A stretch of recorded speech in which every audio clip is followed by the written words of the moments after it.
Welcome to the Scoop World Order. Great Tuesday show coming up for you. Superstar about to come in here. Looks like Damon Wilson is going to be in the fold for the Buckeyes. A five-star Georgia Bulldog transfer who is really a good player. I was watching his tape. We're going to break down some of his tape. He'll be our starting edge rusher next year, replacing JT2 Malowau. Very, very, very good player. Excited about him. We're going to break down some All-22 film. Chip Kelly is absolutely insane. Watching some of his scheme stuff, I'm really excited to show you some of that. I'll probably show you some defensive stuff tomorrow.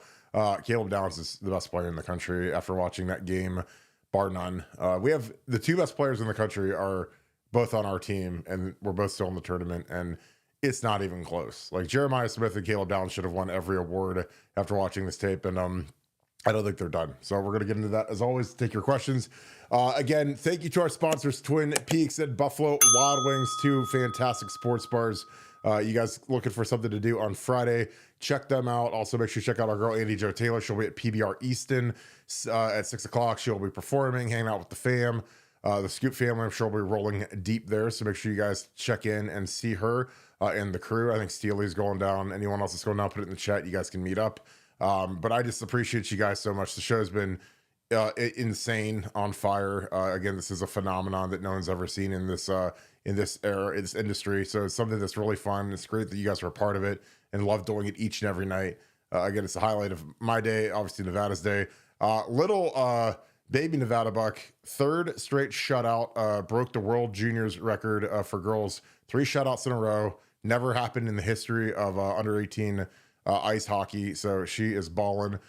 Team USA is rolling, and they start quarterfinals on Thursday. So little update there. But again, I just appreciate you guys always kicking it with us. If you guys enjoy our content, please leave us a like, click subscribe, also click that little alert bell.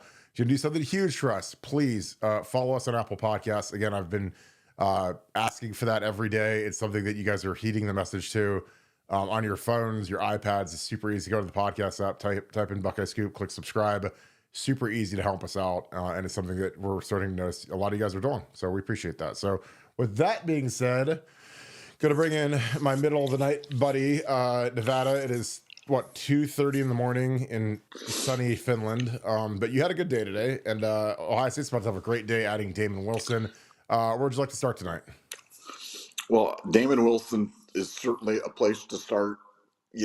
What you're looking for in the portal is you're looking for guys that can help you. You're not looking for depth, because frankly, none of the portal kids, I shouldn't say none, but the big time portal kids aren't coming to provide depth. They're coming, to enhance their game, showcase themselves to the NFL, play with better players, do all those things. And from Ohio State's perspective, you want guys that can contribute, because I think the worst thing you can do with your portal money, with your NIL, with scarce NIL resources, is spend it on guys that are just as good as other guys that you've got in your room, because all you do is upset the apple cart, upset your salary structure, and to erode your culture. Because I think most people on most teams are okay with you bringing in players if they're better, even if it's at the position they're in, because they can at least understand that.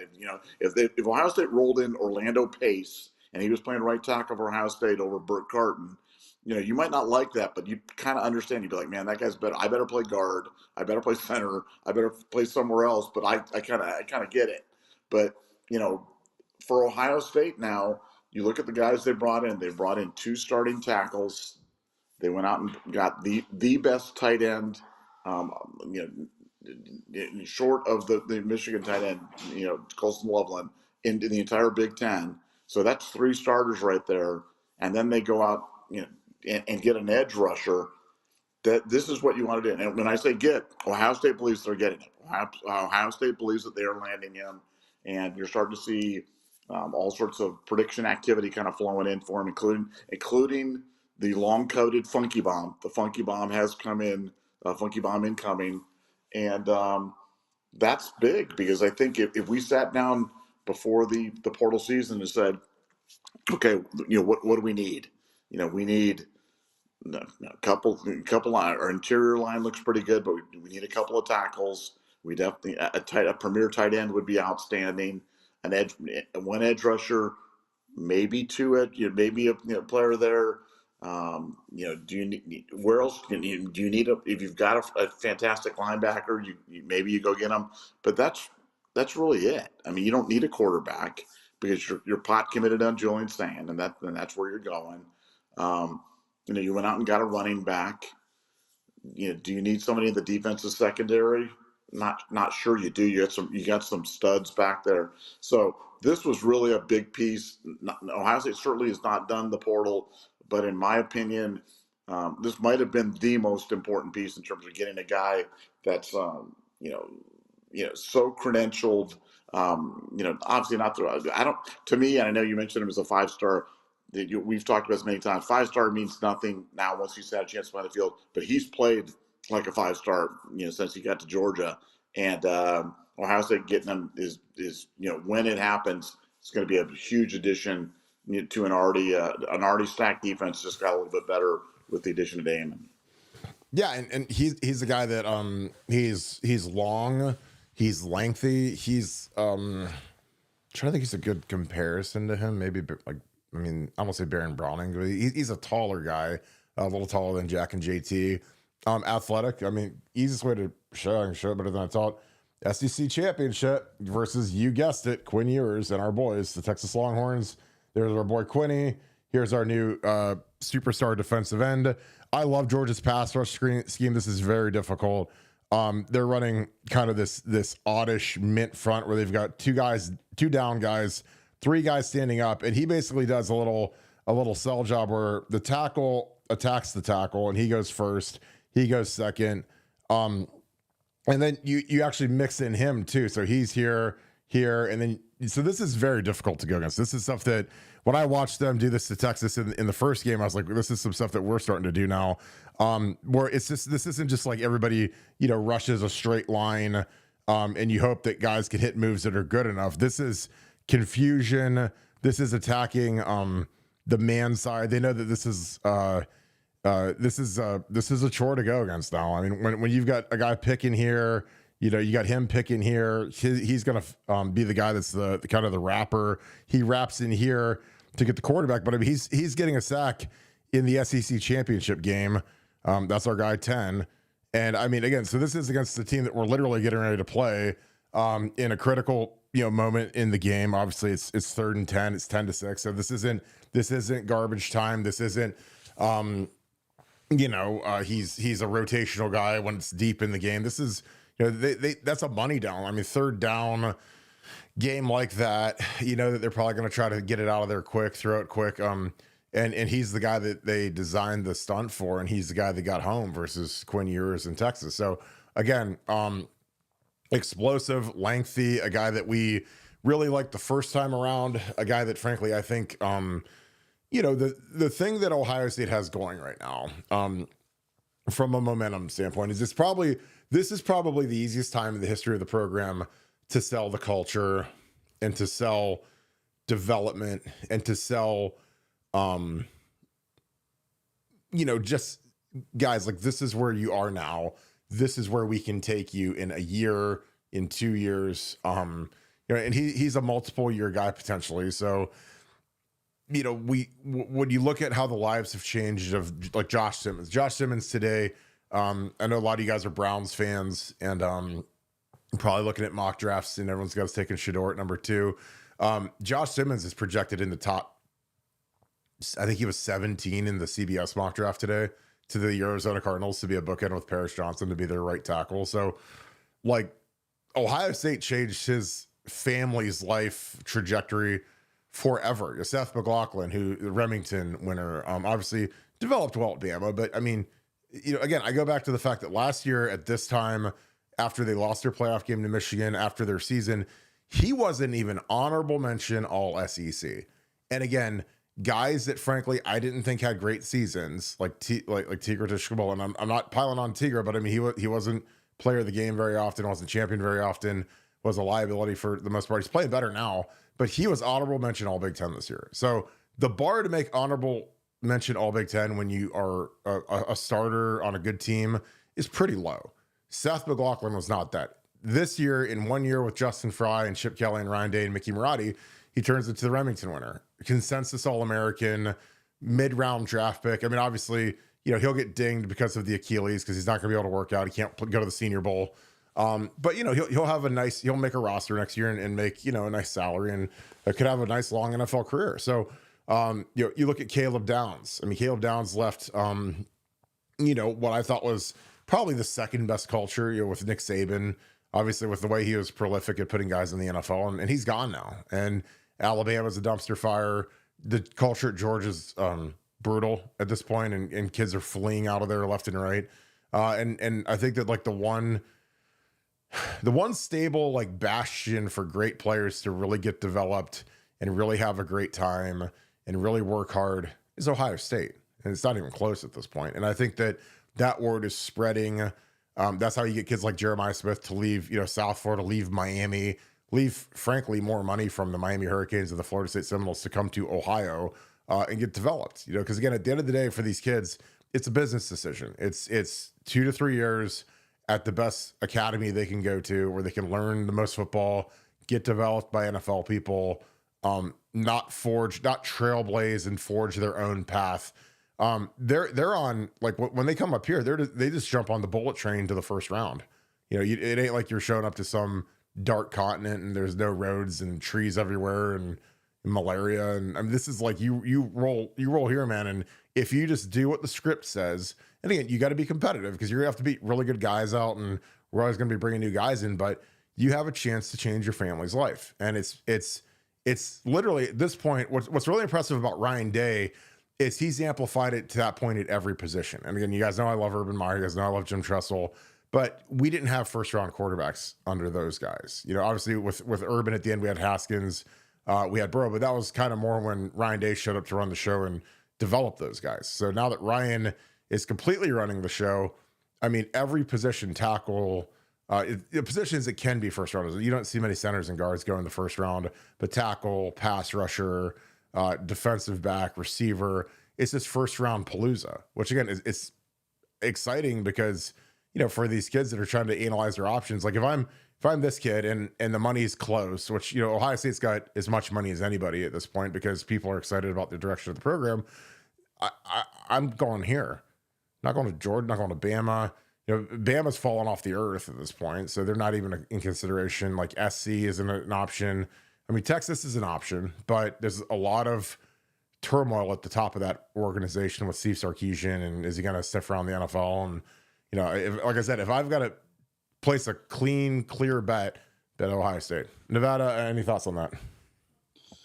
Well, one, I think it's such a smart point. And I've been thinking about that point since we talked last night about how Ryan Day has really created this culture that's developing it across the board. And as you mentioned, it's literally at every position that is possible to draft in the first round. We're getting guys drafted in the first round. I mean, I think frankly, if we look at the entire roster, regardless of draftability in the first round, the only place that we could probably make an argument for is lacking is our kickers. And I'm higher on our kickers than other people. But when you're talking about the place kickers or the punters or something like that, then you're reaching down pretty far on the list of problems. And I'm sure Ryan Day will address those issues as well, and maybe even the near future. Hint. But no, I think for Ohio State right now, I mean, stability is everything because. I want to go to your second, and I don't want to just sit here and have this Kirk Barton compliment parade, but the second point is about Alabama, because that was another one of my points I was making today. Alabama is done. I don't know if people realize it yet. I don't know if I'm not sure. I'm sure Bama fans realize that they're on the rest of it, but it's over for Bama. It's over. Like the gravy train days of dominating the SEC, of winning these national champions. That was a Nick Saban joint. That wasn't a modern day Alabama thing. And they're about to become, I'm not saying irrelevant, but mediocre, second tier, not elite, whatever you want to call it. And for Ohio State fans, it's why we always preach, be careful what you wish for, appreciate what you have, because it can be taken from you very quickly. And with Alabama, all it took was they lost a coach. Coaching is determinative of success in college football. And even good coaches put in the wrong situation aren't going to work, and it's going to take your program down. And Kalen DeBoer is not going to work in Alabama. Kalen DeBoer is a Yankee. And, I know you can say, well, Nick Saban was a Yankee too before, but, Kalen DeBoer is not going to get the benefit of the doubt like Nick Saban is. And I don't know who the next coach is at Alabama and how they're going to do turn around, but they're going to go through an entire cycle of running through post losing all the players from Nick Saban, and now they're going to do it again with Kalen DeBoer because it's not going to work down there, and it's not working, and they're coming off the season that you just a terrible disappointment. And for Ohio State fans, look, I'm not trying to sell you that losing 4 times in a row to Michigan is okay. What I am trying to sell you on is please take a step back, look at the process. We just talked tonight about the development across positions under Ryan Day, kind of even an expansion of what was started under Urban Meyer. We've talked about the academics. We've talked about NIL coming together.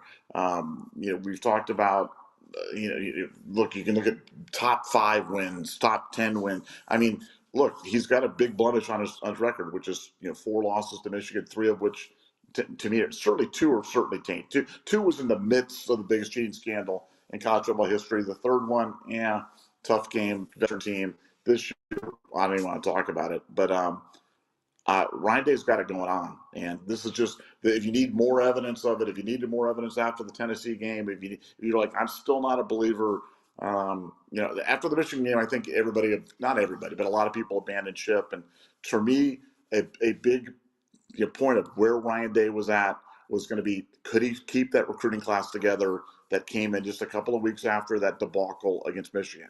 And he was able to do that with one. I think we lost one guy, name offered to a shoe deal from Nike, whatever the heck that means.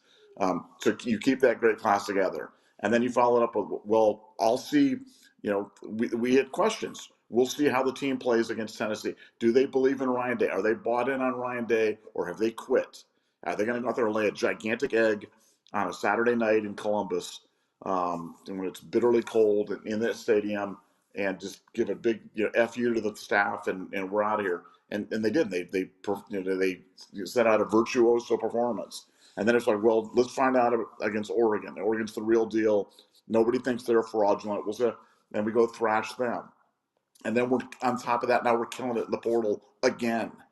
And now we're getting ready, and we're 6 points favorite, which means nothing. But clearly, people that bet money feel like we're in a good position, a good stead to go after Texas in the Cotton Bowl.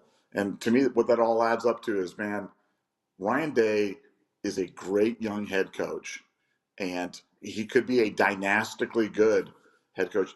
The only thing that's going to chase him off is the weight of expectations and the fact that his family gets death threats when they lose. And yes, and that happened. I know it's crazies. I know it's the lunatic fringe. I know people can say, oh, it's just a few people. But it's like, man, we just have to support our team, even when things, I think Tressel had Tressalisms. I live in my house all day and all night, and I wish I had a little coffee table book of them. But I've said this one many times, but people need love the most when they deserve it the least is one of my favorite Tressalisms. And, after that loss to Michigan, the game that will not be mentioned again, Ohio State needed love. They needed love. Ryan Day needed love. And it's hard. It's hard to give somebody love when you don't feel like they deserve it. But that's when they need it the most. And now they're paying us off with just a great run. And like I said, I'm all in on Ryan Day, and couldn't be more excited about the position trajectory of the program. Yeah, I mean, Ryan is he's got a chin, man, because he gets knocked down a lot, and people don't realize how good he is. But and again, we're not, obviously we tell the truth. We're not Ryan Day fanboys. We're not program fanboys. Again, I love Ohio State. I love the program, but when we need to be fair, we will be fair. And again, that's not everybody, but that's our style, and that's why I think you guys like what we do. Because again, if there's something we have to tell you, we tell you. And again, I think Ryan, it's virtuoso performance. I got to show one more of these sacks because this. The more I watch this kid, the more I love him. Damon Wilson. Again, this is against Texas. This is against the Final Four team. This is against, this is in Austin. They're number 1 in the country at this point in the season. And here he is versus the right tackle. The right tackle will be a top 45 pick in the draft. right up here. Hits a nice move. Long arm rips through. Speed. Hand on the football. Hand on the football. Look at that ball. I mean, there's no more beautiful sight in the universe than when you get your hand on that football, goes flying up in the air, floating around. You know, and again, so he's got a sack fumble versus a second round pick tackle. That right tackle is real good. And so again, this is the guy we're going to add to our pass rush next year. And this guy's, I think he's a top 15 pick. They're one linebacker. But again, the bend, the length, and when I say the length, like the length of his arms to punch this ball out, the awareness. I mean, you know, I was like, we're going to get that kid. Oh my God. I mean, I don't know what Ryan Day's been living right, man. He must have lit the right candle at church or something. Cause like, I mean, the dominoes are falling, and again, it's not luck. I'm just being facetious. It's hustle, it's work. And shout out to Brian Schottenstein. It was his birthday in D Foundation because somebody's got to raise the money to pay these guys. And again, I love it because, you know, guys like this, they get to come to this culture and we get a very natural and fluid and explosive edge rusher who, again, the thing I love about this is this isn't Victor Cutler where I got to gin it up and it's some South Louisiana State clip. This is a guy playing Texas who we're about to see.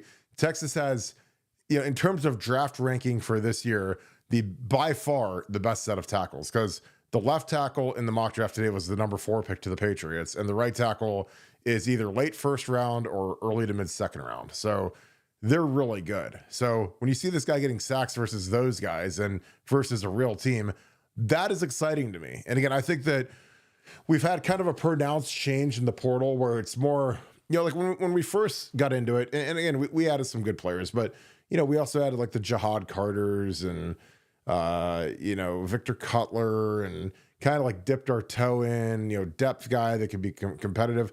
Or as opposed to now, we're just getting guys that are flat out going to be the starters. Like there's not even going to be, you know, like with Claire, the tight end from Purdue, like there's no competition there. And I'm sure Will Kazmarek, who really blocked well in the game, Bennett Christian, like they'll be in a nice rotation. It'll be like kind of a troika.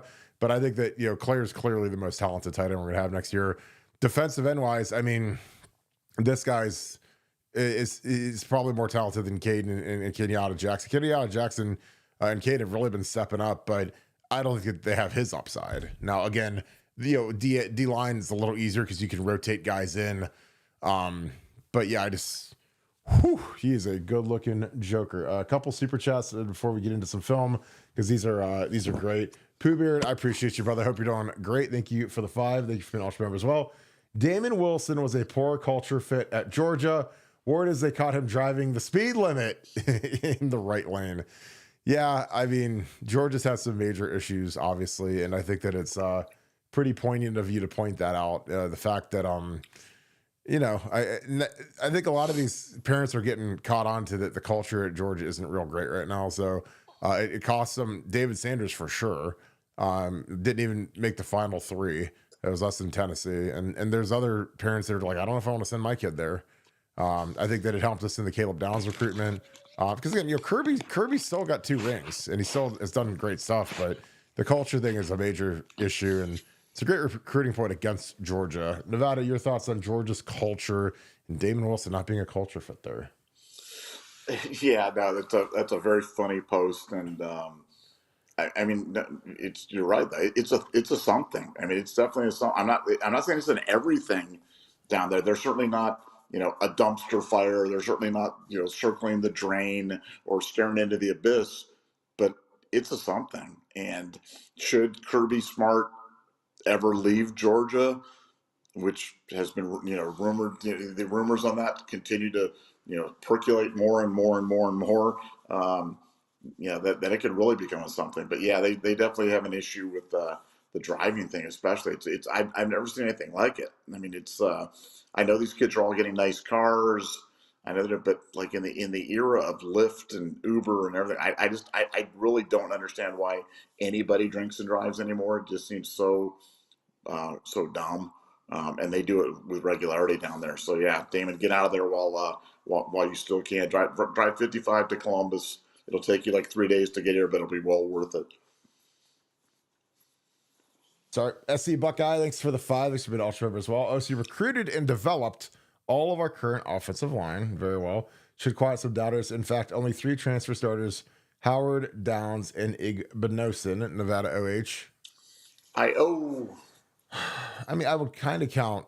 I mean, Quinshawn kind of technically started the Rose Bowl, but I mean, I understand your point. But I think that again, people can say whatever they want. Our development of our offensive line has been spectacular this year, and the fact that we lost 2 All-Americans and the wheels didn't fall off the wagon, it tells me all I need to know about what Justin Fry does in Chip Kelly's scheme, and I think that's it's a credit to Justin, man, because I always tell people, I'm like, look, if you want to be hated, go be the offensive line coach at Ohio State, because it doesn't matter. We can hire Alex Gibbs and get him out of the grave and have him come coach, and Dante Scarnacchia from the Patriots, and you will be hated if you're an offensive line coach. It's just part of the tradition of Ohio State football. It's like Script Ohio and singing Carmen Ohio after the game. Hating the offensive line coach is like one of the favorite traditions of the fan base. So Justin weathered the storm, and so did Tim Drevno, and Mike Salini's off to be the UNLV offensive line coach. He's staying through the playoff run, which is great. But I think that it speaks. And the guy the 2 guys that are really unheralded in the O-line thing, and I always talk about this, is Mickey Marotti is a huge one. Mickey is the best strength trainer for offensive line guys there is. And again, I watched him whip our guys into shape, and it wasn't pretty. We had a lot of guys who had to lose a lot of fat, and that meant a lot of extra cardio. But hey, it worked. I mean, show me the baby. I don't care about the labor. And Chip Kelly his scheme is so friendly to the offensive line.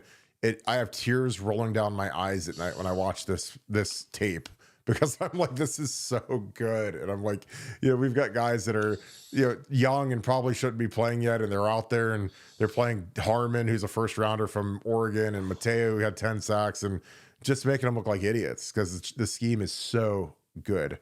Nevada, your thoughts about Ohio State recruiting and developing all of the current O-line, and also that there's only 3 transfer portal starters with Will Howard, Caleb Downs, and Davison Igbinosin.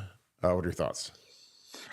Yeah, no, and I get where you're coming at. Obviously, you mentioned losing Seth and Josh, who are both starters and both transfer kids. It kind of skews it a little bit, but hey, and to me, the portal is really just about filling your needs and about being very judicious in terms of how you spend your money. That's what the whole point to me is you don't need to go out and get 40 portal kids, but if you go out and get 5 or 6 and they're starters, and you're doing it, then you're doing the portal right. And Ohio State is absolutely 100% doing the portal right. That doesn't mean they're perfect. That doesn't mean they won't get a Taiwan Malone in there, or like you said, or a Victor Cutler or somebody else that doesn't quite fit the criteria. But they've done a really good job of kind of refining their focus every portal season and getting better and better and better. And clearly,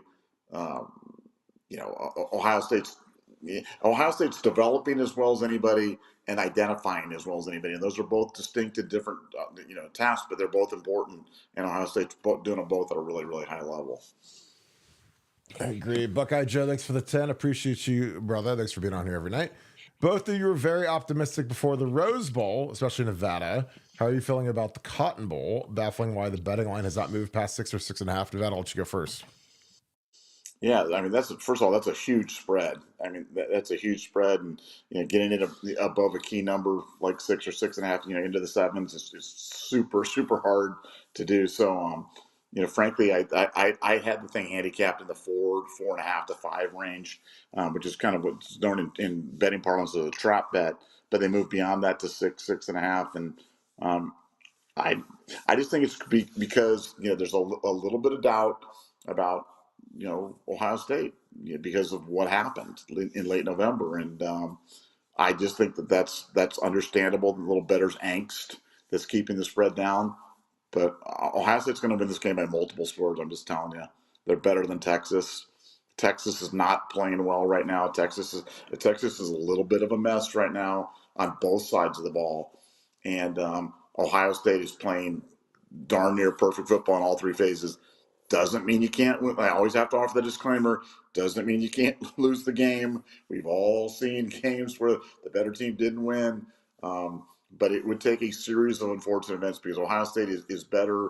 They're better at just about every position. I think the only position that we're not, position group that we're clearly better at right now is quarterback. And I think Will Howard's playing better than Quinn Ewers. And a mobile Will Howard is much better than Quinn Ewers.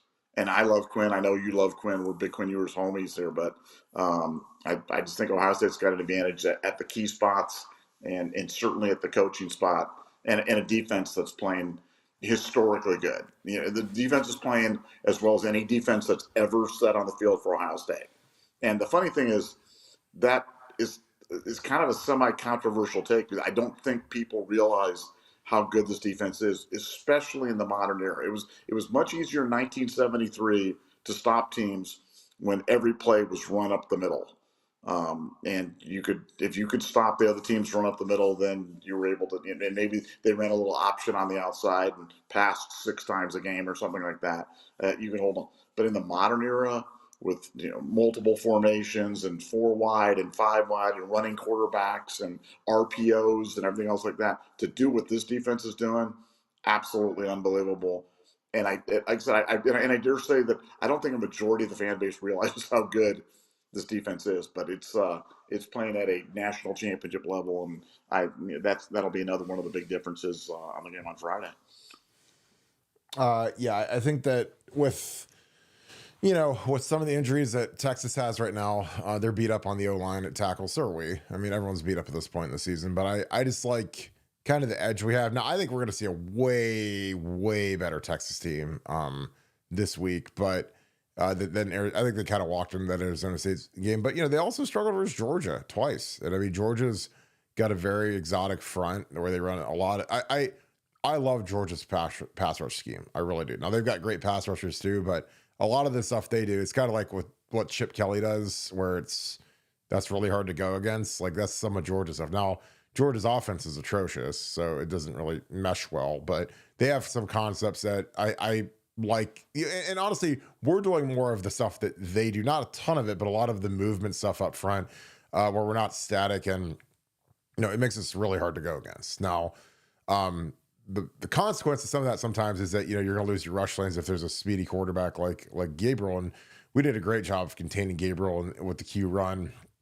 But I don't know. I just feel like we've got an edge to us, and I feel like we're a better version of the 14 team at this point, where not only do we have momentum, but I think we have this edginess because we've been through the ringer. That 14 team lost that Virginia Tech game, man, and it was hellfire and brimstone outside the Woody Hayes, and the fans were very upset, and they should be. You lose to Virginia Tech at home, and we didn't look real hot versus Navy, and so leading into that, it was a pretty bad couple of weeks. Obviously lost Braxton in training camp, so I think a lot of these teams, they go through something. And I was talking about the 02 team, obviously was unblemished, but the year before in 2001 they were 7-5, so they had 5 losses.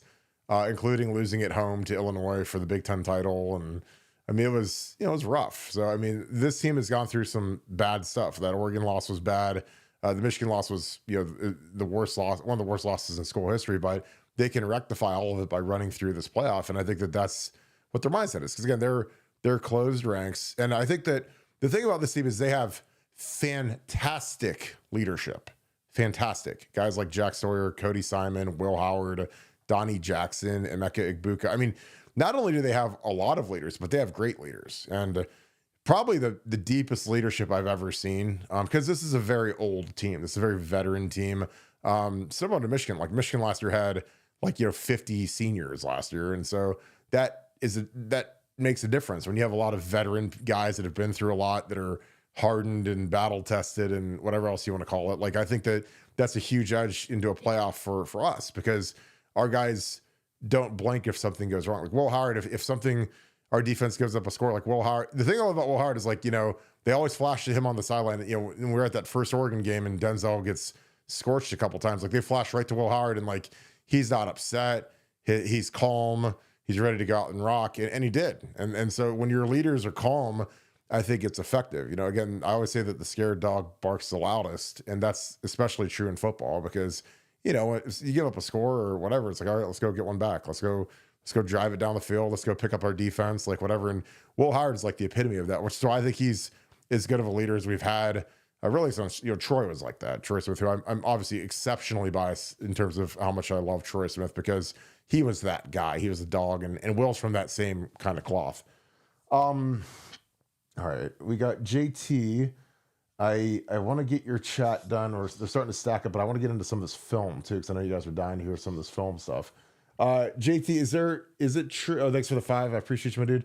Is it true that the flu or some sickness is running through the team since the Rose Bowl? I know Lathan had to miss the press conference. Well, there's always a flu this time of year. Like my little nephews were up here and they all came up for a hockey tournament from Tampa and they all had strep throat. So, of course my little guys got a little sick and we're fine now, but it's just like, I just think that that's just part of the game. And I'm sure Texas, when it gets cold out, Texas, a couple guys get sick. So I don't think it's any issue. Again, there's always, come November, December, there's always some bug running through the Woody Hayes. And take your Z-Pack, drink your Pedialyte, and keep it moving, because no one's going to feel sorry for you. Get your rest, drink your water, break the fever. It is what it is. Because that's the thing about football is football doesn't stop for anybody. So if you're sick, you better, take some fluids and keep it trucking. Now, if you're, a great player like Lathan, they can send you home and you don't maybe miss practice so it's not contagious, but we'll be fine by kickoff. Nevada, anything to add to that? Yeah, I mean, you're talking about a team of over 100 people. When you have that many guys, whether you're a business or a football team or cross country team or a bicycling team, somebody's going to be sick. So yeah, no issues from that standpoint. We don't have some sort of rampant illness type of situation. No excuses for Ohio State. Ohio State's ready to go. This winter weather down there, again, not going to affect the team, but man, if you're a fan, better get down there quick. I am telling you, I have been in Dallas when snow hits there and the town shuts down. So I'm not even sure if it hits the way that I think it's going to hit. I don't even know how they're going to. I honestly don't know what's going to happen. And I'm not trying to be dramatic because you never know with the weather. But I'm telling you, if they do get the type of snow they're talking about, which could just be an big overreaction by the weather service, but if they do, that is going to be a challenge. So to the fans, just figure it out, leave early, leave plenty of time, because it's going to be a mess. Yeah, I think it's going to be, you get down there early, guys, if you're going, because they got a couple inches of snow in Dallas, man. They shut the whole thing down. Russ Stoller, thanks for the 5. Appreciate you, my dude. These fair weather fans should have been there through the Cooper years. Losing 4 in a row stinks, but we are kicking butt now. Yeah, I mean, I think the older you are, the less the more you've been through and the more you enjoy that, you realize that these are really good times. And, everything can flip on a dime quick in college football. Like you ask Alabama fans were ready to move on from Nick Saban and now he's gone and now they stink. And, there's I bet USC was ready to get rid of Pete Carroll at some point. And so I enjoy the good times. I just kind of soak it all in because again, you guys get a blank and it's going to be Friday and we're either going to get to go to the national championship or we're never going to get to see this team play again. So I'm enjoying every minute that I get to talk about Will Howard being an active Buckeye because I don't have many of those left. Nevada, your thoughts about Fairweather fans should have been through the Cooper years? Well, I mean, they used to fly planes over when Woody Hayes was the coach trying to fire Woody Hayes. And I'm talking about like during the glory years. So it goes very good. But the irony thing about Cooper is if there was a 12-team playoff during the Cooper era, he might have a couple of national championships. I mean, he certainly would have at least one. And, again, fans have to realize that times have changed. As much as we want to be stuck in with the tradition and with this, and this is the way it is, and this is the only thing that matters. It's like if John Cooper played in a 12-team playoff era, he might have multiple national championships because he might be one of the most revered coaches in all of Ohio State history.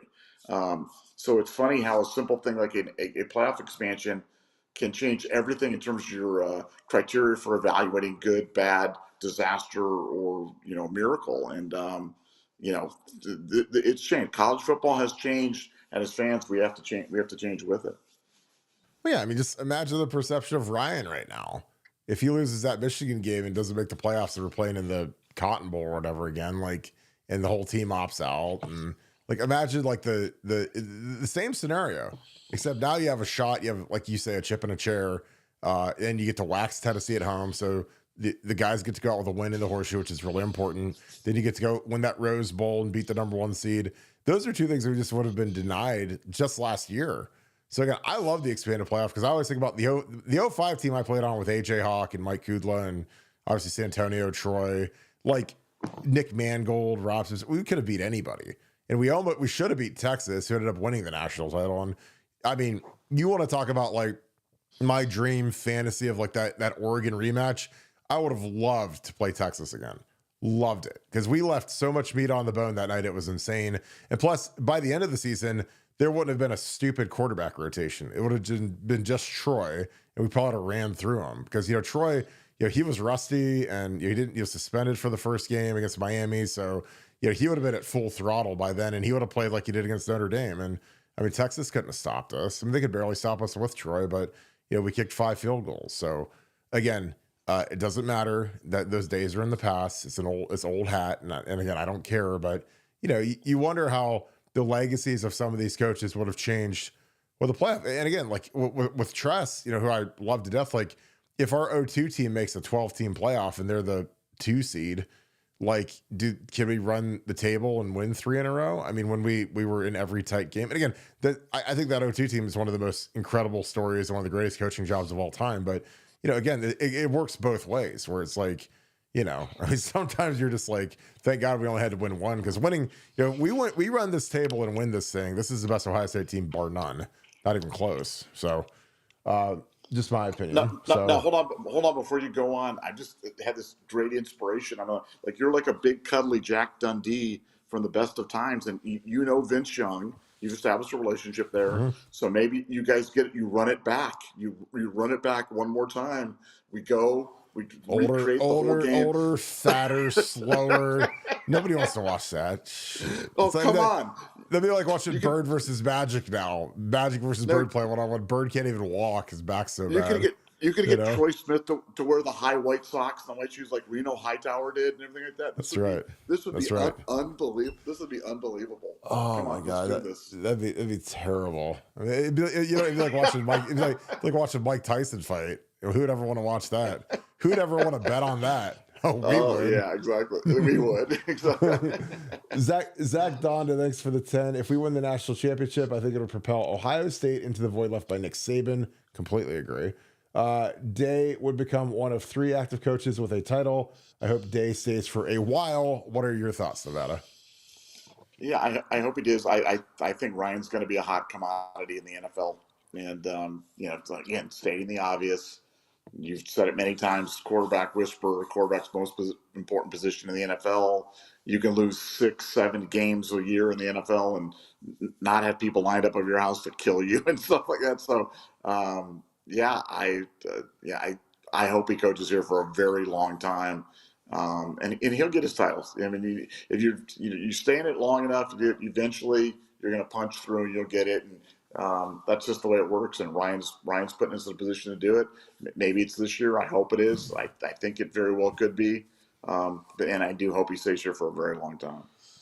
I do too. I think he's got a huge future, and it looks like our boy Vrabes is going to be the head coach of the Patriots. So that's the one job I always worried about, especially with Drake May. But I mean, Vrabes is Kraft's guy. Now, if he crashes it into the mountain, then we'll see. But I think it'd have to be an incredible situation with an incredible quarterback. A la Jim Harbaugh. Like Jim Harbaugh, he's weird and he acts weird and he wears khakis every day and the same shirt every day, which again is fine. But he went into an incredible situation where he had a Pro Bowl left tackle, drafted another Pro Bowl right tackle, and he had Justin Herbert. And they're in the playoffs and he's probably going to be the coach of the year. It'd have to be a scenario like that. And he's in LA. So he's living nice, new stadium. It's a good life for old Jimbo. Adam Coker, thank you for the 10. I appreciate you, my friend. Came to my first game in the horseshoe against Tennessee. That's awesome. I live in East Alabama, and you don't know how great a feeling it is to be a Buckeye down here right now. Nevada OH. It's going to be one of the greatest feelings of all time being in the state of Alabama and being an Ohio State fan because when they beat us in the national title game, I'm sure that had to be the exact opposite feeling. But now that their ship has sank to the bottom of the ocean, the USS Sabin is laying next to the Titanic. It's not fun down there. And again, when Auburn is, could be beating you, and Georgia, I mean, I don't know. The SEC is tougher now too. I mean, Texas is a real threat. Yeah, I'd always say that to people. I'm like, look, everybody who hated Ohio State, people would always say, whoever was in vogue at the time, they say, well, why can't we be more like Clemson? Why can't we be more like Bama? Why can't we be more like Georgia? And I'm like, well, we've been consistently excellent. Now, we might not have won the big ring every single time. Like, we didn't have the run that Saban had, which is the greatest run in history. So again, in my life, I don't compare myself or anything I care about to any, like, the greatest run in, like, I don't like say, well, when Mark Zuckerberg was my age, or when whatever, that he had this much money and I'm only doing this, because it's the path to, like, death and unhappiness. So when you say, well, why can't we be like Saban when he ran through 7 titles and 15 years or whatever it was? I was like, well, no one's ever done that before. Like, our rate has been good. We've been consistently good. And we're going to get over the hill. And again, once you get over that hill, the success breeds success in college football. Because when you win that natty, then all of a sudden these kids are like, man, I want to go be a part of that. And you put all these guys in the first round. I mean, so you check off every box. Oh, and you guys have the highest APR rating, tied with Harvard, a perfect APR rating. Like, so my kid can actually learn something, get a real piece of paper for a degree, and get a ring and go in the first round. Yeah, let's do it. I mean, like I said, I would hire Paris Johnson's mom to be on staff, because she is the prototype for what you want your son to be. 3 and out, got a degree, top 6 pick in the draft. And he's already enrolled in grad school, so he can go get his graduate's degree whenever he's done playing in the NFL forever. He's already locked in. So I'd say this is what we could do for your kid. Top 6 pick. He'll make $50 million a year when he re-ups his second deal. Graduated in 3 years. Started, was a first team All-American. Did everything you could possibly do. So yeah. Nevada, your thoughts on our boy Adam living in East Alabama and being a Buckeye fan? No, first of all, it's great to have Buckeyes. All the Buckeyes are all over the place, and even represented in East Alabama. But yeah, I mean, as Alabama fans, would you really trade places with Ohio State right now? And look, they had an amazing run that will be able to warm the cockles of their heart for the rest of their days. 7 national championships in 13 years, but it's over, and they're not going to give Kalen DeBoer any type of slack down there, because I don't think they liked the hire to begin with. I think it got forced on them, and I'm just not sure how they're coming back from it. And that's the saddest thing is when you're in a situation where it's over. And Michigan's kind of going to be finding themselves the same thing. People say even with Larry Ellison's money, because eventually guidelines are going to get put on the stuff, and Harbaugh was a really good coach. I mean, Harbaugh's a weird guy, but we've always said on here, hey, he took a team to the Super Bowl. He upset one of the best USC teams of all time at Stanford. This guy can coach. He's weird, and he says weird things, and he's dishonest. He's a pathological liar, but he can win. So, and sometimes you just don't know what you have until it's gone. So, as an Ohio State fan, we just try to preach it to you before it happens so that we can prevent it from happening. And hopefully Ohio State can keep that continuity and keep Ryan Day in Columbus for a long time. Yeah, I agree with you. I think this is going to be a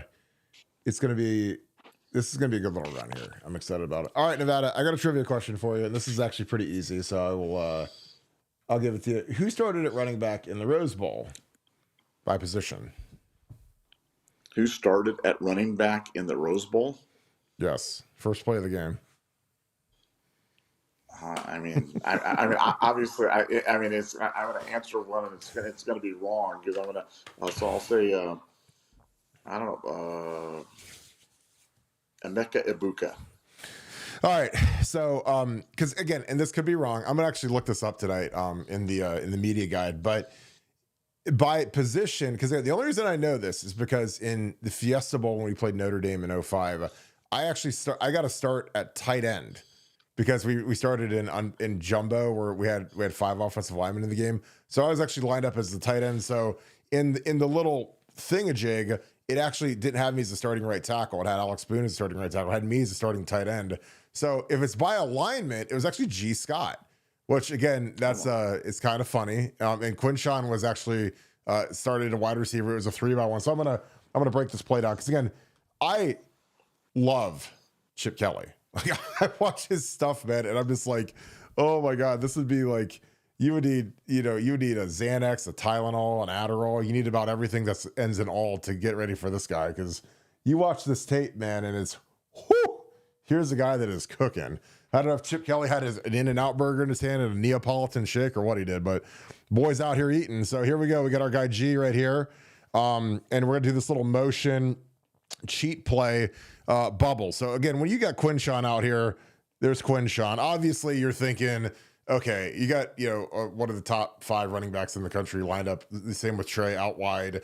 Watch the bubble. So they're 4 over 3 out here. So you motion G out here. This is great. Motion him out. So you're empty set. Big old nice easy box to pass rush in. You got JJ out here. So obviously with JJ, the safety has to have some vision over here. But motion G, this is a little cheat motion to get him out here running to go block him. And again, Will doesn't get enough credit. And again, this is something Carson's got to work on, but the snap is low. But Will picks it up off his shoe tops right here. And we run these guys off, which is great. And then you've got G, this guy's thinking bubble right here. So he's attacking the bubble. And you got Quinshawn turning, showing hands. You've got Will with the pump fake. Again, this is beautiful. Big pump fake right here. Show your hands, get him to trigger, run him off. And so what happens is, G goes, this is his guy to block. And he just, he hits him with a hezzy step right here. And, he's wide open. And again, this is credit to these receivers running hard off the line. They're running hard. So these guys have to take them. And so G is just scot-free over here. Nowhere to be found. Dump it to him. Nice, easy gainer to start the game off. Which again, I love that because again, they went through all this gyrations and walkthrough, and is this play going to work or not? But so here's G at running back, which is great. And you shift him out, and again, Will Howard has to take this off the top of his shoes, which is great. And then he gets the pump fake off. Nice big shoulder here, big step. Takes that big step to really get these guys to run to that bubble. And then he just drops a dime right at G. Scott, man. And it's just like, that's so hard to go against. We've never shown anything like that. And that's the first play of the game. So, we've shown that we like to, run the bubble screen and get it out there to the guys, the playmakers, and let them do their thing. But, if I'd have told you that, hey, our first play is a design play for G. Scott, the odds of you taking that, who's getting the first touch for Ohio State is JJ or Mecca or Trey or Quinshawn. It's like, now we're going to run a design action for G, and he executed it perfectly. Like, I loved it. But Nevada, your thoughts on that play? Because again, that is like Chip Kelly is like, if I'm Oregon's defensive coordinator, I'm like, oh, this is gonna be a long day today because that's the first play that he's going to show us. Yeah, that was it was a tone setter. I mean, it was just I think clearly it's one of those ones where if you throw it out there or if Will misses the throw or just drops the ball or the play doesn't work, then maybe some little seed of doubt goes in your mind of it's going to be one of those days. But like you said, it was perfect execution. We've never seen anything like that. I've never even seen that play before at Ohio State. So to have them run it first play of the Rose Bowl, clearly they had some good stuff cooking. I would expect, so I wouldn't say call it trickeration, but I know that they're going to attack Texas with kind of an extension of the Rose Bowl game plan. I don't think it's going to be radically different. It's going to be kind of just the next iteration of that. But it's extremely hard to go against. And, the days of the covered wagon football or the days of my daddy said we're going to run right here. Well, those are gone. And Texas better have their they better be ready physically and they better be ready mentally because they're going to see a lot of stuff they haven't seen before on Friday night. And I'm excited.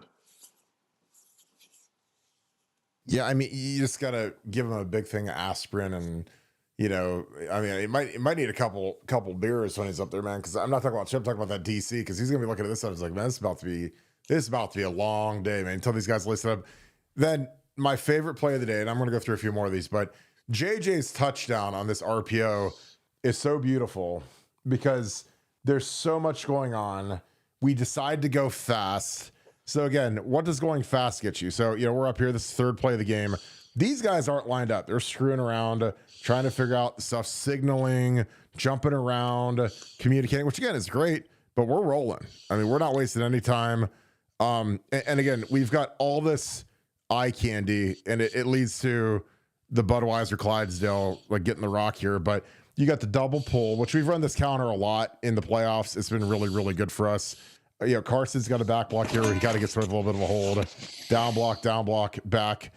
And again, this is a true RPO because he's reading this backer. And again, when he's not triggering over here, the ball's coming that way.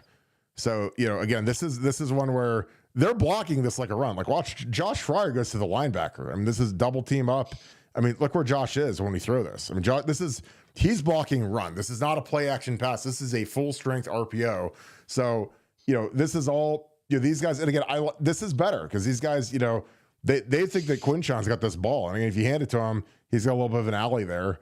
But it really puts a lot of guys in conflicts. I'm telling you, when you've got double pull, these guys are thinking, oh my God, this has to be run. Then you've got JJ coming back this way. You got the running back coming this way on a counter. I mean, it's terrifying. You know, and then you're out here. And again, credit G Scott. Look at how good this is. And I've been very hard on G. I've watched him block, and it has not been my favorite thing to watch.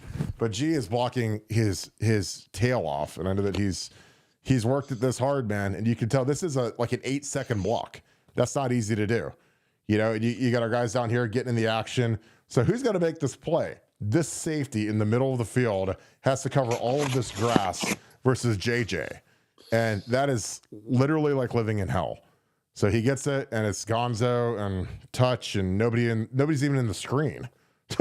That's how good it is. So, you know, I'll get to the back end of it, but I just want to show the conflict of it. So you watch the conflict of this double pull and what it does to these linebackers is just so awesome. It's so great. Carson has the hardest block by far. This guy jumps back across them. We get away with a hold here, which is, I mean, that arm right there could be called. And again, I'm not trying to be negative, but that's a really tough block because this guy's a great player. If he penetrates, Carson's got to go flat to get him. So, but we're taking that chance. And again, sometimes in life you take chances running offense. Good by Tigra. Nice flat back here. Josh working up to the double team. Really nice job. You know, Mecca, this little hezzy step right here to kind of freeze that end for a second for the kick out block. And Mecca releases up. You know, he's getting in on the act. Goodbye, Mecca right here.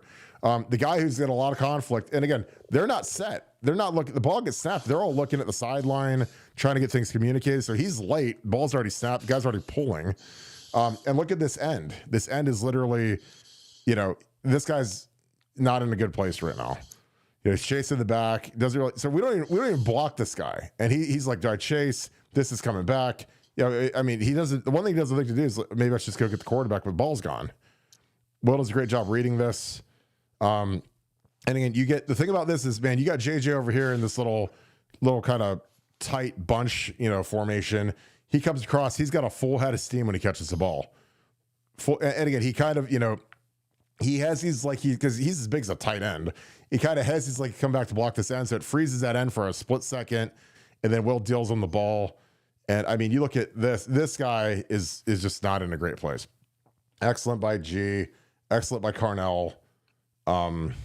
Yeah, have fun, guys. And again, when you see Ford with a full head of steam and all that grass, I mean, there's just nobody around. I don't know, man. People say Chip Kelly doesn't know offense and the game has passed him by and he doesn't know what he's doing. But I watch our plays and I watch it with the players we have, and I'm just like, I can't help but think that I feel bad for people that aren't smart enough to realize how good Chip Kelly is, because his scheme is excellent. And the way he gets guys, the way he puts defensive players in conflict is mesmerizing. Like I love watching his scheme as much as anything there is, because I always get obsessed with how hard can we make it on them without being stupid. It still has to be sound. It still has to be easy to execute.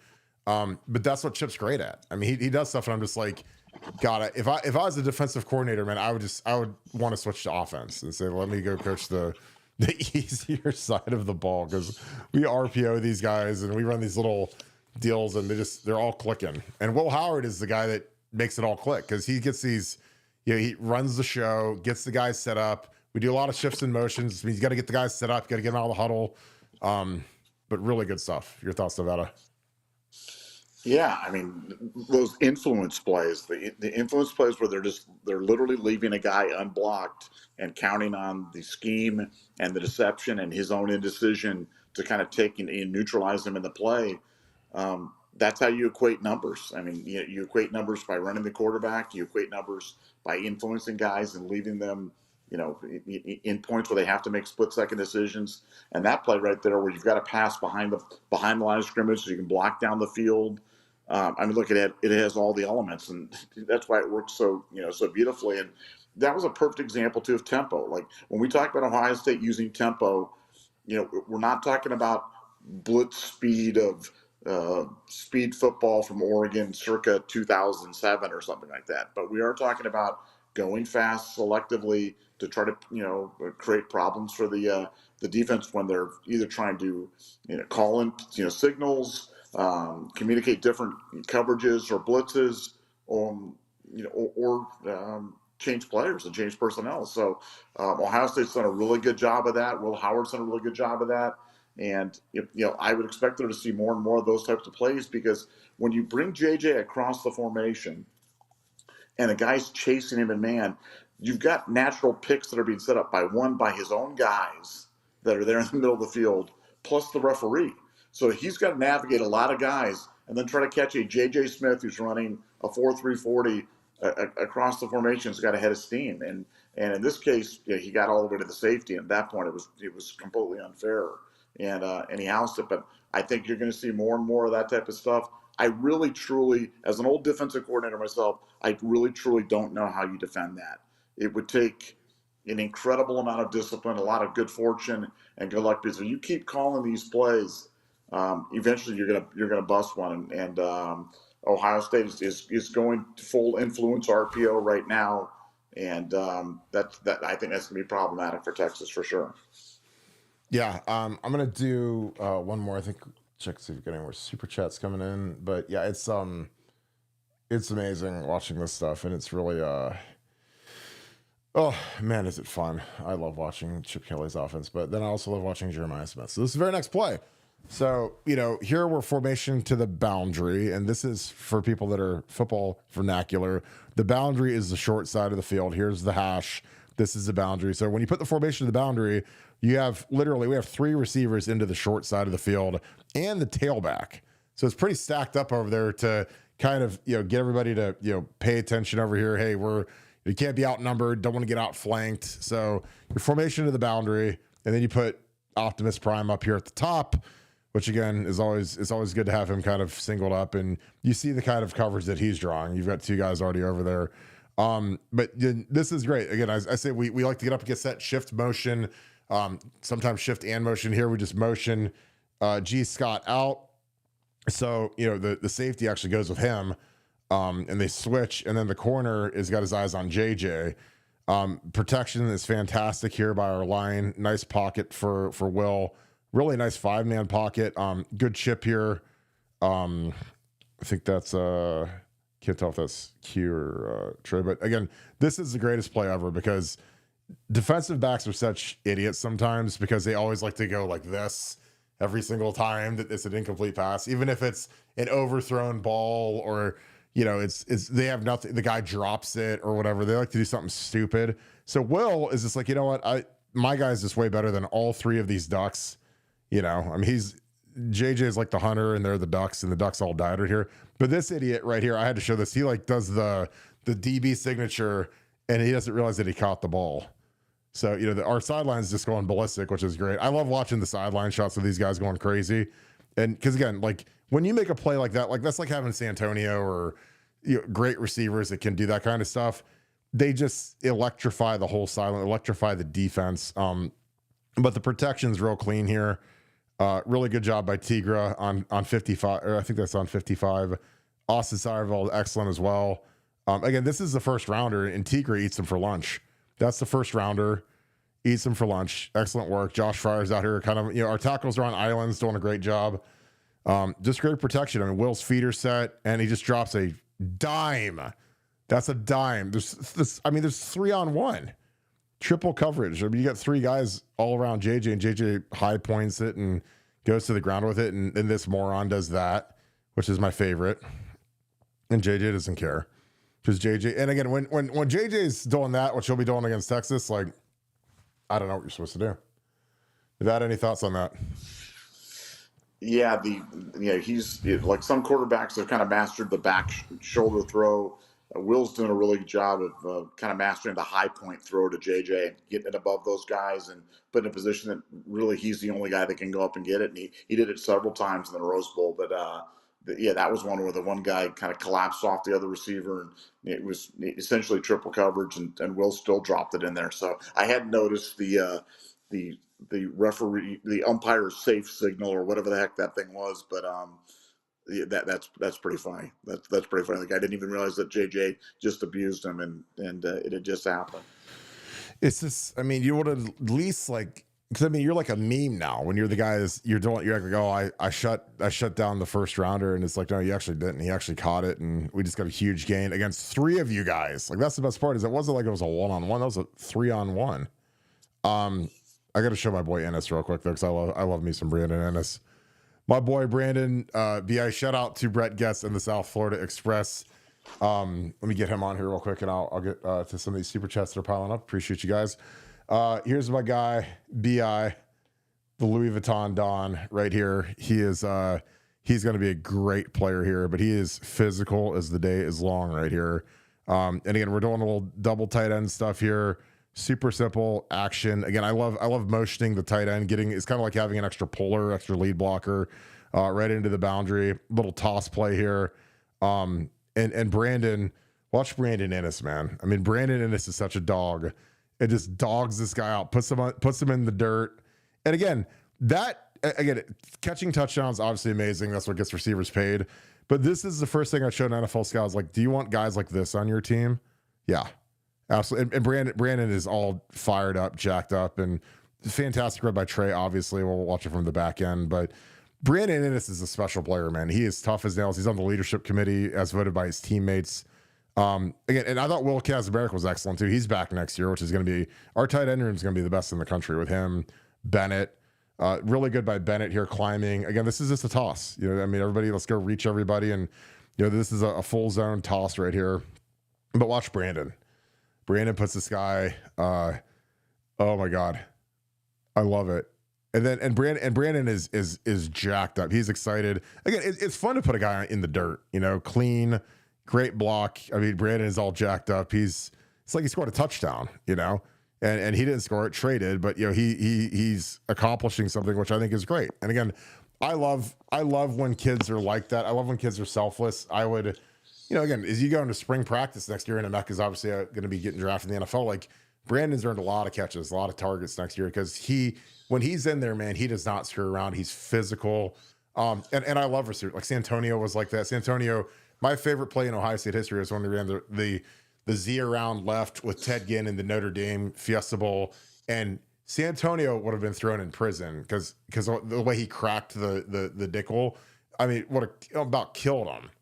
I mean, decleated. It would have been targeting, arrested. I probably had the SWAT teams come on the field, but that Santonio was like that guy, and that's what Brandon reminds me of in terms of his mentality, just being a dog. I mean, it's funny because they're both from South Florida. Santonio's from Belgrade, and Brandon's obviously he's from Miami, from Heritage High School. But I love watching that, all these young guys, and again, it's a great culture from Brian Hartline, but it's really a great culture from Chip Kelly, because Chip Kelly was really hard on these guys about pushing them to block. And again, he had a very famous line that we had on Buckeye Scoop where he, kind of got after Brian Hartline and the receivers, because he said, look, when these guys run the ball, when Trey and Quinn Sean and James Peoples are running the ball, Will Howard's running the ball, like, you guys need to block it. It was very, very colorful language. Because again, when they're out running routes so they can get receptions and yardage and touchdowns and go in the first round, like, guess who's blocking for them? it's not just the offensive line. Like a large portion of the time, we've got our running backs in protecting and picking up blitzers, and that's the not glamorous part of being a running back is pass protection. Where you got to go block, you got to go block, Cody Simon, who's runs a 4.5 and bench presses 400 pounds, and he's running through the A gap, and you got to step up and block him. All the running backs want to carry the ball and hit a spin move and score a 70-yard touchdown, but the blocking is the less glamorous part. And so the receivers this year have embraced blocking. Last year, the worst blocking group I've ever seen last year. And again, I don't know what the culture was, but it was don't get your nails dirty. Don't do anything like what Brandon did right there. And that changed with Chip Kelly. So again, I love watching that. I'm happy for Brandon Ennis. He is going to be a superstar here. And I'm just happy that he's on the field and contributing. And honestly, I hope they throw him a couple balls in this next game because he'll catch them and he'll do something with them. Because when he catches the ball, man, he's a problem. He's not JJ, he's not 6'4", but he's a physical runner. Nevada, your thoughts on that?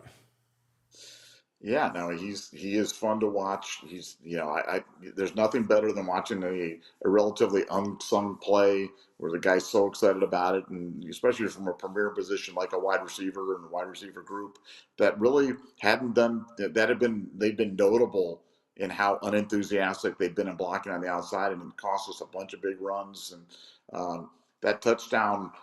That touchdown was big. I don't know about you, but at the time, Oregon was making a little mini comeback, and there might have been this glimmer of hope of how they could get back in this game, and that touchdown ended it all. So for me, I can tell you, I was up. Although it was in the middle of the night here in Finland, I was up yelling and screaming when that went in, and Brandon Ennis's block was a thing of beauty for sure.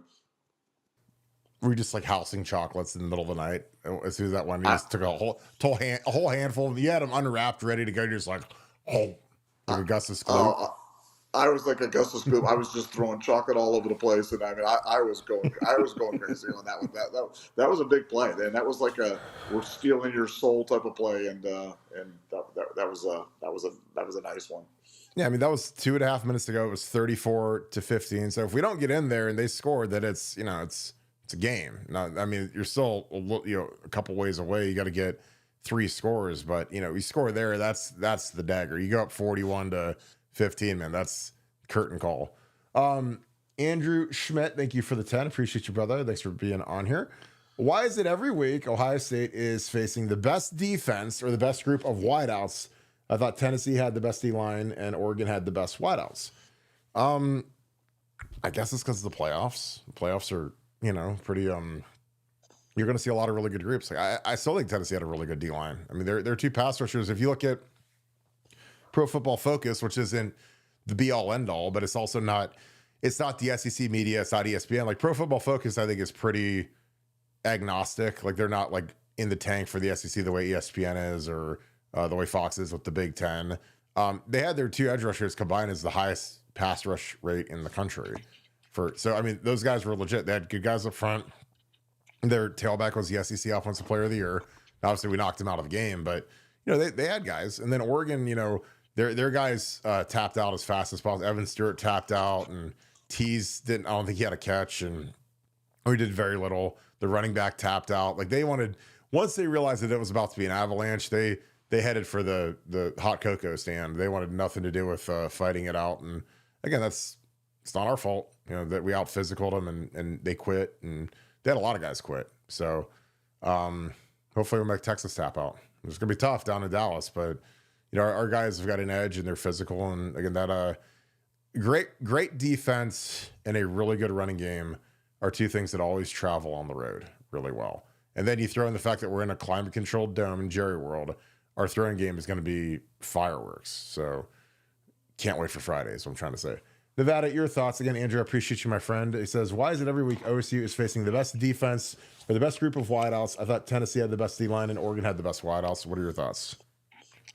I think Tennessee did have the best defensive line, and I think Oregon, did have the best set of wideouts. So, Texas is good. Texas is really good. There's no bad teams left at this point in the year, but look, we faced some really formidable teams throughout the season. And Oregon was really good. Oregon, playing Oregon at Autzen Stadium and then playing them on a neutral site. Those were those are two big games, and should have won both of them. Did win the one that mattered, and really took them to the woodshed. So no, I mean I think you're not going to get a break at this point in the year. Nobody's going to be bad, but I don't think Texas is certainly not some big scary Baba Yaga that we can't overcome, or that they've got guys that we can't deal with. When we play our game, this is going to be comfortable. Yeah. Jim Jackson, thank you for the 5. Hope you and the wife are having a great start to the new year. Burke, is the Damon Wilson OSU hype real, or should I dial back my expectations? Does Larry Legend still have it? Love y'all, Nevada OH.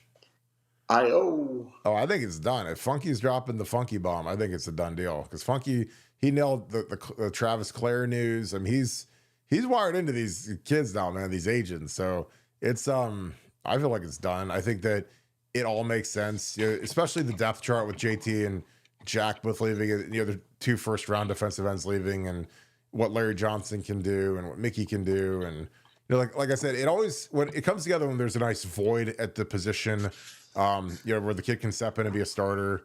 And again, on the other side, you're probably, I mean, I'm sure it'll kind of be like a 3-man starting unit of Caden, Kenyatta, and him. Obviously, it's a lot easier with Mitchell Melton taking off. So, and we still got to find more young guys to play end. So, again, I'm really excited about this one. Nevada, your thoughts with Damon Wilson? Is the hype real, or should Jim Jackson dial back his expectations? No, I think we're getting him. Ohio State thinks we're getting him. And, as you mentioned, you can kind of tell by when some guys leave that maybe you might not expect to leave because they're in a position to get playing time in the future. When they start leaving, that's kind of a tell that Ohio State's bringing in other guys. So, we never say never, and you never say done deal when it comes to NIL, but Ohio State definitely thinks they're getting him. Yeah. All right, Nevada, nice show. I know that you're exhausted, so let's knock this thing out. Any final thoughts? No, just if you're traveling down, I know the team gets there Wednesday. Yeah, if you're traveling, I would suggest you get down there early because it's going to be snowmageddon, and it's going to be a heck of a ball game. But Nevadabuck is ready. The team is ready. No excuses. I just can't wait for the game. I think it's going to be another virtuoso performance by Ohio State, and calling it right now. Not going to give a score. We're going to put my score update first on BuckeyeScoop.com, but calling it right now, multiple score victory by the Buckeyes in the Cotton Bowl. Yeah, it's gonna be fun, and hopefully, if we win the Cotton Bowl and Team USA wins the World Juniors, and then Ohio State wins the national title, it's a pretty good run to start the year, don't you think? Yeah, that'd be something else. Make my trip home from Finland a lot. I mean, we've got a big task ahead of us here, but we got a real shot. So I'm excited on all fronts. All right, well, get some rest, my man. We'll lock this thing down. Appreciate you guys as always. Thank you guys for being a huge part of the Scoop family. Again, love you guys to death. The shows have been going crazy lately. Keep spreading the good word. Tell your friends. Tell anybody that enjoys football or likes to have fun with content. Suggest us. Again, you never know who's watching, but again, I appreciate all of you guys that do. Again, we try to keep this a real family-friendly show. Keep it really fun. Keep it light. And again, I just appreciate all you guys that tune in every night. A big part of the chat. Thank you to our moderators. Thank you to Steely. Thank you to Devin, the two Seans, Kimmy, Akeem, all you guys. Thank you guys for all being on here each and every night. And again, I just appreciate you guys so much. So if you guys enjoy our content, please leave us a like, click subscribe, also click that little alert bell. We're going to keep it coming. We're pouring it on. Best year of all time last year, and this year starting off even hotter. So again, I just appreciate you guys for being a part of what we do. Again, I say it every day.